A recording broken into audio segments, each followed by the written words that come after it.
Hey there everyone, it's MousePlays and welcome back to another Minecraft video. In this video, I'm going to be showing you how to get unlimited villagers in Minecraft. So as you can see here, I've got 2 villagers in boats. Now you do have to get this before you breed villagers.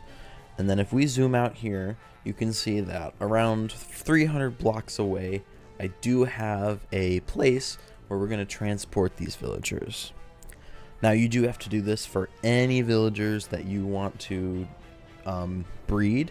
You have to take them wherever you are, because you're not going to live in a village unless you're very much starting out in the game. So you need to be able to transport them to your base. So there are 2 methods to this.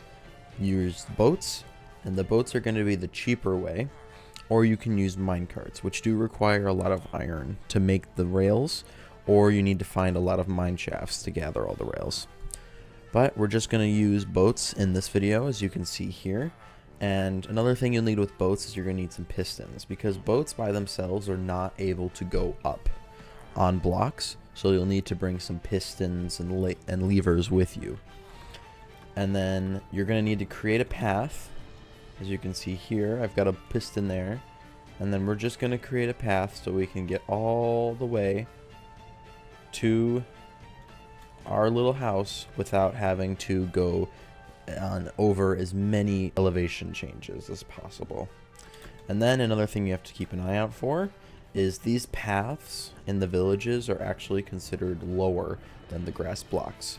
So what you want to do is you just want to grab some blocks and then cover them up so that you have a wide enough strip so that you can travel a boat across it without worrying about the paths making you get stuck.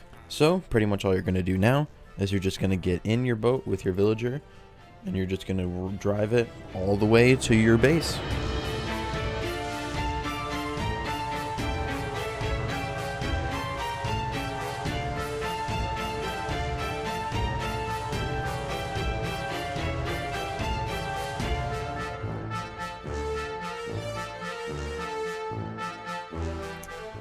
Alright, so we've moved our first villager here to the house, and I'm just going to go back and bring the other villager.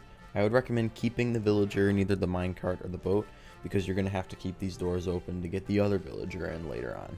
But I'm basically just going to do the same thing I just did with this guy again. Alright, and now that we have all of the villagers here in our house, we're going to get them out of the boats. So it's pretty simple, just aim for the back part of the boat where there is nothing, because you can't actually hit the villagers if they're in the boat. But pretty much at this point, there's going to be a couple requirements that you need to make before you get the villagers like ready to breed. And the first one is you're going to have to make sure that the room they're in is 3 blocks high. Specifically, it's just because of some sort of mechanism where they have to get on top of the beds to be able to sleep. And if a block is too high, they can't get on the bed to sleep, so they have to be on the bed to be able to sleep. And then another thing that they have to be able to do is you have to make sure that the game rule mob griefing is turned on. So you can see if I do game rule mob griefing, you can see it's currently set to true. Now if you have a single player world, it's pretty easy to check this this game rule here. All you're going to need to do is go into your game menu and you press the escape key and then press open to LAN. Make sure you're not on like a public network when you do this, because again, this will open up your network to everyone. But if you just want to check it quickly, you don't have to have cheats enabled. All you have to do is check this allow commands button and then start LAN world, and then you can see that your LAN world is being hosted. And then you can then type in commands such as game rule mob griefing right here. So that's pretty simple. If it's on false, make sure it's set to true, because villager breeding is included in mob griefing and they will not breed if mob griefing is turned to false. But past that, that's pretty much all the physical requirements. Now all you need is you'll need a bed per villager.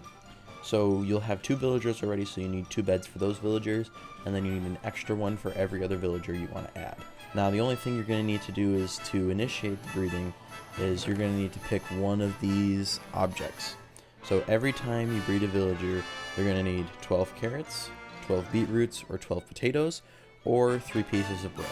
I always recommend doing more than this, just because for some reason their caps can get messed up. So I would always just give them a stack of carrots each, just so that you can fill up their boundary. So pretty much you just throw that in the ground, throw that over there, and they will throw the carrots between each other.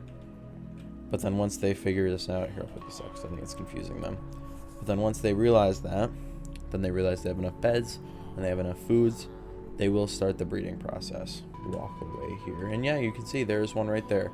I had particles off, so you weren't able to see the particles that the villagers produced. But as you can see here, we do have a baby villager. So it really is just that simple. There is about a 5-minute cooldown between villagers, so you can't just have them constantly producing villagers. There's a cooldown, but that will increase exponentially as you breed more villagers, just as you do with breeding animals. The more you breed, the more you can make, and that will increase exponentially over time. But in the beginning, it's just a 5-minute cooldown for both villagers. But yeah, that's pretty much it for this video. I really hope you enjoyed. If you did, please be sure to leave a like, subscribe, and comment down below what you'd like to see next. I do enjoy making these tutorial videos, and I hope that you enjoy watching them, and I'll see you again next time. Bye everyone!